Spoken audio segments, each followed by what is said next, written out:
Oh my God, Mamdani wins! Mamdani wins! All right.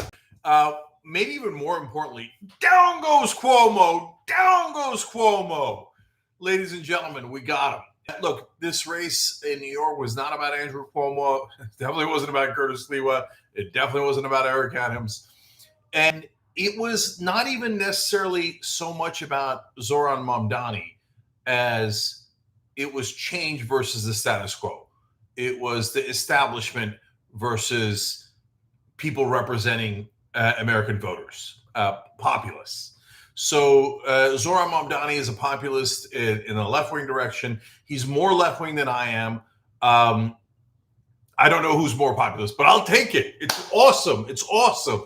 So look, guys, as I've told you a million times, there's a bunch of things that in Zohran Mamdani's policies that I'm around the edges on, right? So he says, let's freeze the rent on the apartments that already have rent control. I don't love rent control. I think actually that might drive prices up. I don't know that we need city-run bodegas and grocery stores, etc. But the child care program I like that he's against the status quo. I like that he wants to try new things. Maybe I'm wrong. Maybe he's right. At least he's trying. At least he's trying. And he's trying for the voters. He's trying for people in New York. He's trying for the actual constituents, right? And not for foreign governments, not for corporations. He doesn't take the super PAC money, obviously doesn't take the foreign government money. And so, and do I love that the Israeli lobby wasted $40 million in this race? Yes, I love that. Do I love that they've now proven that they are not invincible? They are not invincible. As that New York Jet said in that one playoff game they won in like 2 decades against the Patriots. Anybody can be beat. Anybody can be beat. Okay. And that goes for you, Tom Jackson. That was part of his rant. Anyway, so the establishment has been defeated tonight in New York, and I couldn't be happier about it. So the numbers look like they came in around where the polling was. So let me read you those numbers real quick, and then I want to tell you why I think Zohran Mamdani won. And one part of it that is absolutely critical that not enough people are talking about, and I definitely want you to know about it. Chris Brown, thank you for the super chat. He said he's more left than I am too, Jink, but we don't have a commie problem in the U.S. We have a corruption and fascism problem. Thanks to you guys for all you do. Tonight was an indictment on Trump. So more than even that, Chris, I think what it is an indictment on corruption and the status quo and the establishment.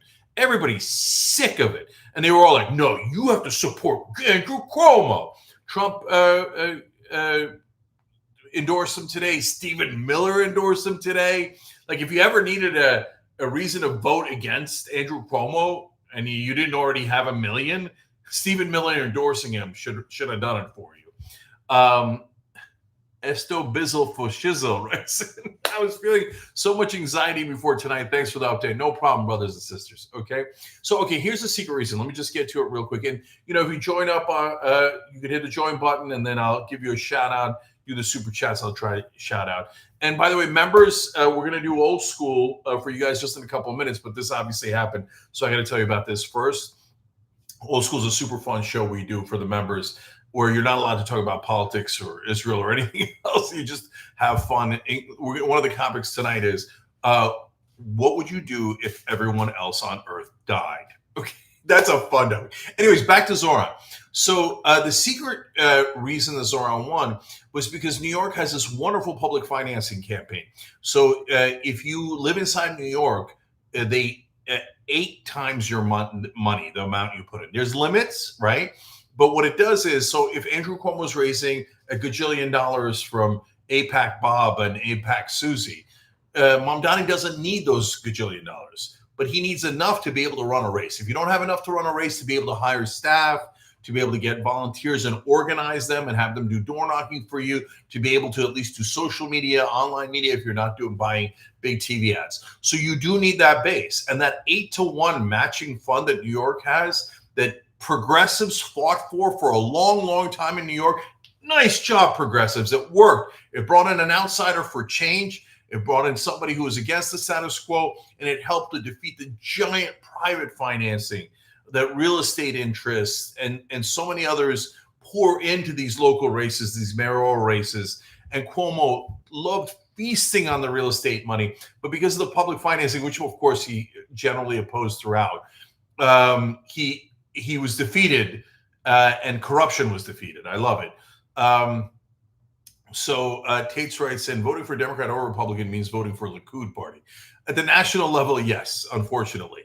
Joe Biden and Donald Trump have been the same on supporting Israel 100%, et cetera. We've been over that a million times. But guys, look, a guy who did not bow down to Israel, a guy who did not bow down to a foreign government, won a massive race in New York, one that they spent 40 million. I mean, guys, 40 million on a mayoral race is nuts. It's insanity, right? But because of good money out of politics bills that were passed earlier, we were able to defeat the establishment. Okay, so I got to give you the numbers. So they came in with Real Clear Politics average of Mamdani at 46.1, Cuomo at 31.8, Sliwa at 16.3. So far, it's going worse than that for Sliwa because, Trump and everybody else said, no, not Sliwa, not Sliwa. Pour everything into Cuomo. By the way, the New York Times has not called it yet. Decision Desk has, and several others have. But right now, as things stand at the New York Times website, 60% of the votes in. Mamdani's got 49.6, almost half, even though there's three people in the race. Slee was all the way down to 7.9%. So he lost a lot of momentum at the end when all the Republicans said, no, go to Cuomo. That was basically Republicans saying, yeah, we're corporate Republicans. That's Donald Trump and everybody else going, we're establishment Republicans. Andrew Cuomo, a corporate Republican, what difference does it make? Just vote for that guy. Oh my God, Mamdani wouldn't listen to the donors. So that's why they were panicked about him. Anyway, Cuomo's at 41.4%. In fact, he just went up to 69% of the votes in. And Mamdani is at 50% now. And Cuomo's at 41.4. So it looks like it's going to be a comfortable enough win, not like a giant blowout by 20 points or anything along those lines for now. With 69% in. It depends on where the other 31% is coming from, right? And so we've been over a lot in other election specials. But overall, a nice, beautiful, comfortable win from Mamdani. So we did it. Ladies and gentlemen, down goes the establishment. Down goes the establishment.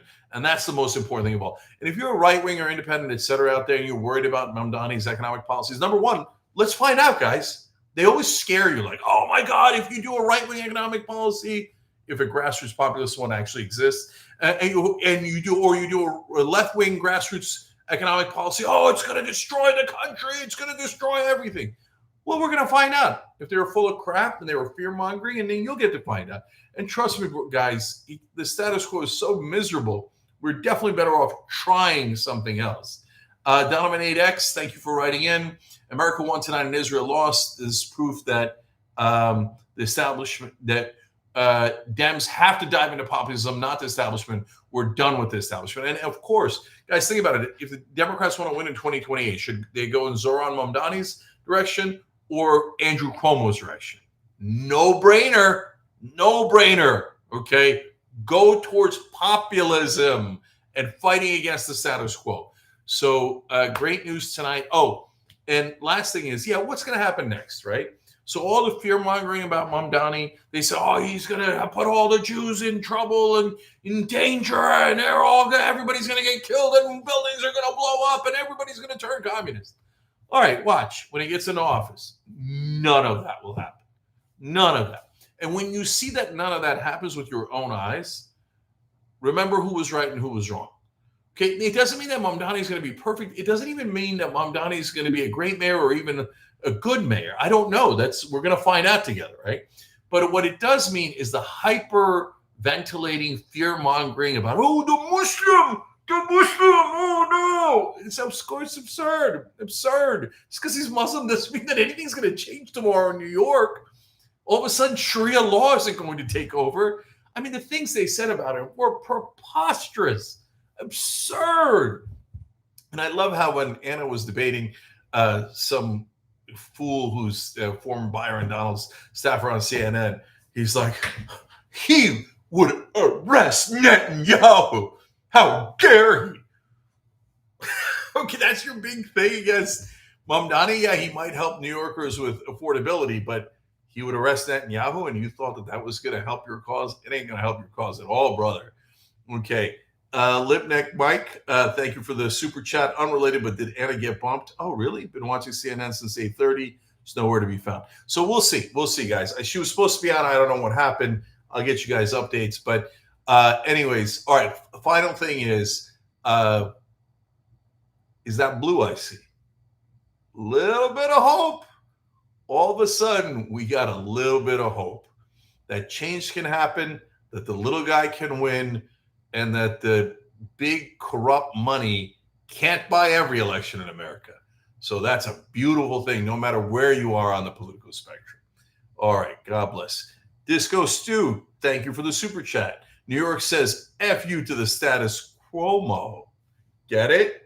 All right, funniest audience too. All right, love you guys. Hey, but you know what? If you're a member, first of all, if you're not a member, just hit the join button. I'm going to see you in like 2 minutes downstairs. We're going to go in the studio and do old school, and we're going to have a ton of fun. What was your favorite childhood game? What lessons did your parents teach you, including the wrong ones? Come on, hit the join button. Let's do old school. And by the way, look at this. TYT Rebel Alliance, brothers and sisters. Rebel Alliance, shoptyt.com. All right, love you guys. We'll talk more about it on tomorrow's show too, of course. So, when's the show live? Everybody knows it's 6 to 8 p.m. Eastern. See you.